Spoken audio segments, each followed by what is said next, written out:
తదుపరి మకర రాశి వారికి ఈ వారం ఆర్థికపరమైన వ్యవహారాల్లో ఊరట లభిస్తుంది. పునర్వివాహ సంబంధమైన విషయ వ్యవహారాలు లాభిస్తాయి.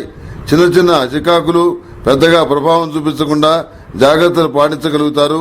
వృత్తిపరమైన అంశాలను కుటుంబపరమైన అంశాలను నేర్పుగా సర్దుబాటు చేసుకోగలుగుతారు. ఎంతగా అణిగి ఉన్నా రెచ్చగొట్టేటువంటి నైజం కలిగిన వారి వలన ఆగ్రహావేశాలకు లోనవుతారు. బ్యాంకు రుణాలు మంజూరవుతాయి. చెల్లింపులను సకాలంలో చెల్లించగలుగుతారు.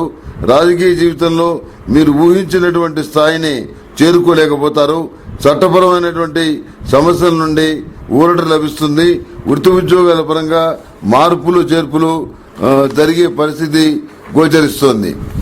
మానసిక ప్రశాంతతకు యోగా వంటివి అభ్యసించడం ఎంతైనా ఉపకరిస్తాయి.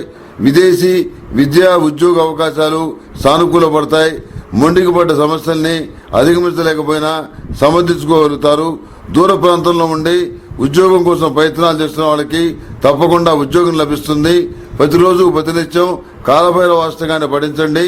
అదేవిధంగా సర్పదోష నివారణ చూర్ణంతో స్నానం చేయటం అనేది చెప్పదగినటువంటి సూచన.